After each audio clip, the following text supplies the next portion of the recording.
आसमां छूने की चाह, हर कदम एक नई राह। नमस्कार मेरे प्यारे विद्यार्थियों, आप सभी का कीर्तिमान एकेडमी ऑफिशियल यूट्यूब चैनल पर स्वागत है। और हम आपके संपूर्ण इतिहास एनसीईआरटी का निचोड़ लेकर हाजिर हैं, और जिसमें इस वक्त हम आपको करा रहे हैं हड़प्पा सभ्यता।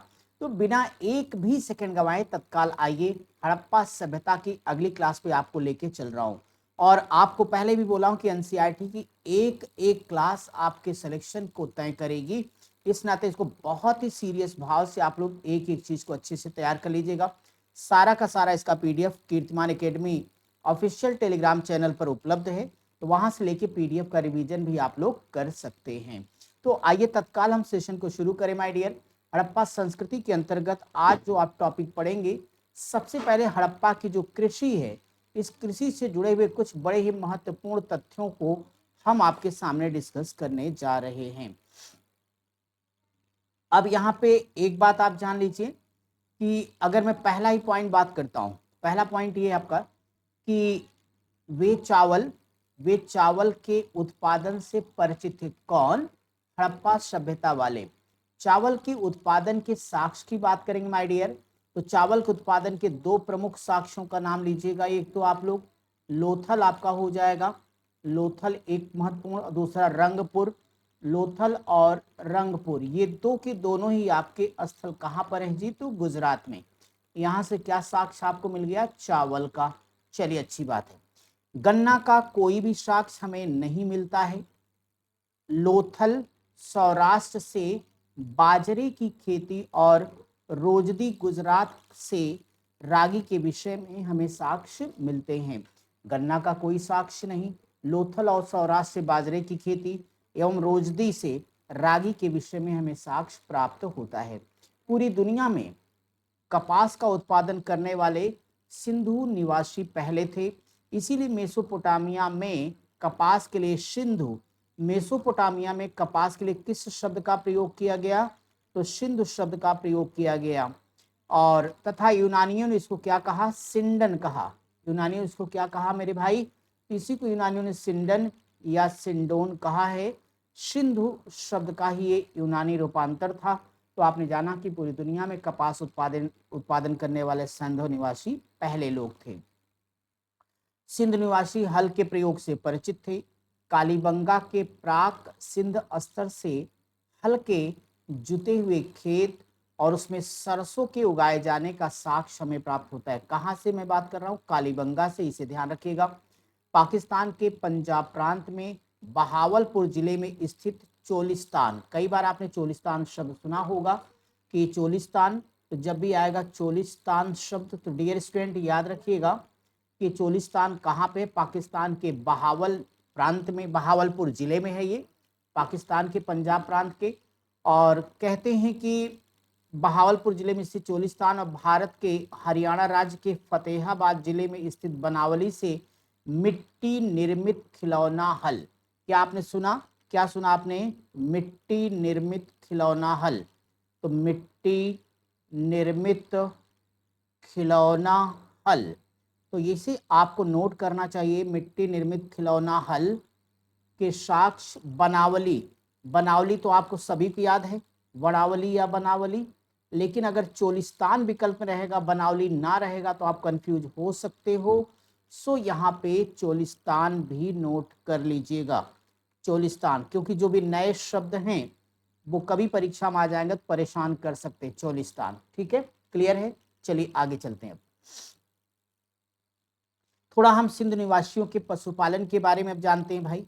तो अगर बात करता हूँ सिंध निवासी, ये हाथी और घोड़े से परिचित तो थे, लेकिन इनको ये पालतू बना पाने में सफल नहीं हो पाए, क्योंकि हाथी और घोड़े पालने का कोई प्रमाणित साक्ष्य हमें प्राप्त नहीं होता।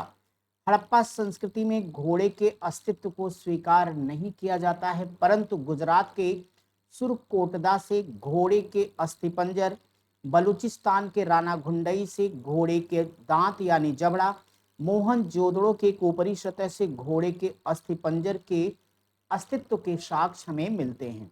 लोथल और रंगपुर से घोड़े की मृण मूर्तियां मिली हैं। किसी मुद्रा पर घोड़े का कोई स्पष्ट चित्र फिलहाल तो नहीं मिला है। शेर यानी लायन पशु के अवशेष भी अभी तक नहीं मिले हैं। लेकिन बाघ की एक सील या मुहर हमें प्राप्त होती है। तो कुल मिला के सेगमेंट में आपने जाना कि सैंधव निवासी घोड़े को लेकर के जो भी साक्ष्य मिले वो परवर्ती काल के, लेकिन घोड़े के साक्ष्य क्या पढ़ा आपने? सुरकोटदा, राणा घुंडई और मोहनजोदड़ो की ऊपरी सतह से 3 प्लेसेस हैं जहां से किसी न किसी रूप में हमें घोड़े के साक्ष्य या संकेत प्राप्त होते हैं। क्या? सुरकोटदा अनगिनत बार पूछा है, राणा घुंडई को भी ध्यान में रखना है, और मोहनजोदड़ो की ऊपरी सतह से। ये बात स्पष्ट है कि जब एक सामान्य अर्थ आएगा तो हमारा उत्तर यही होता है कि सैंधव निवासी घोड़े से परिचित नहीं है, क्योंकि हम विकसित हड़प्पा सभ्यता के संदर्भ में अपना ये उत्तर देते हैं। लेकिन जब हम परवर्ती काल में देखते तो इस प्रकार का संकेत मिला। तीसरी बार रिपीट कर रहा हूं, सुरकोटदा, राणा घुंडई और मोहनजोदड़ो की ऊपरी सतह से। तीनों कमेंट बॉक्स में नाम डालिएगा घोड़े वाला साक्ष्य।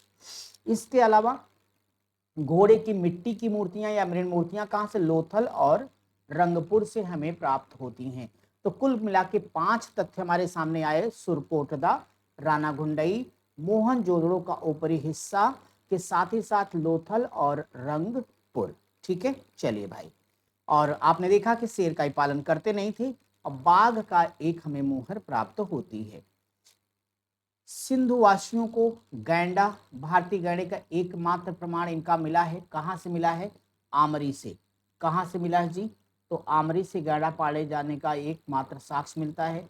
बंदर, भालू, खरहा, खरहा समझते हैं ना, खरगोश, खरहा समझते हैं जी आप, खरगोश, जंगली जानवरों को से की भी इनके पास जानकारी थी।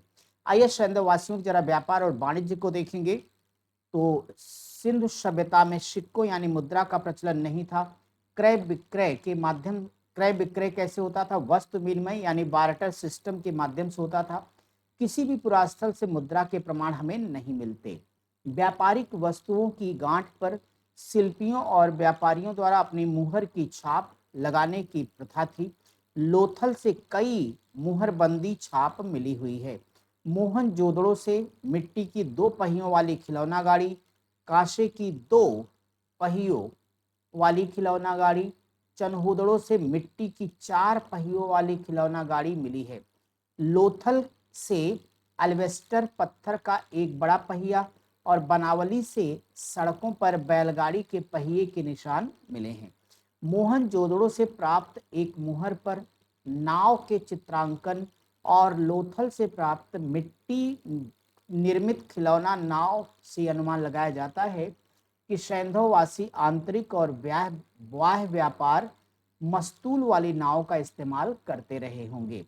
सिंधु सभ्यता के काल में पोत निर्माण एवं नावों द्वारा समुद्री व्यापार होने की पुष्टि लोथल से प्राप्त गोदीवाड़ा यानी बंदरगाह या डाकयार्ड से मिलता है। ये विश्व का प्राचीनतम ज्ञात बंदरगाह है।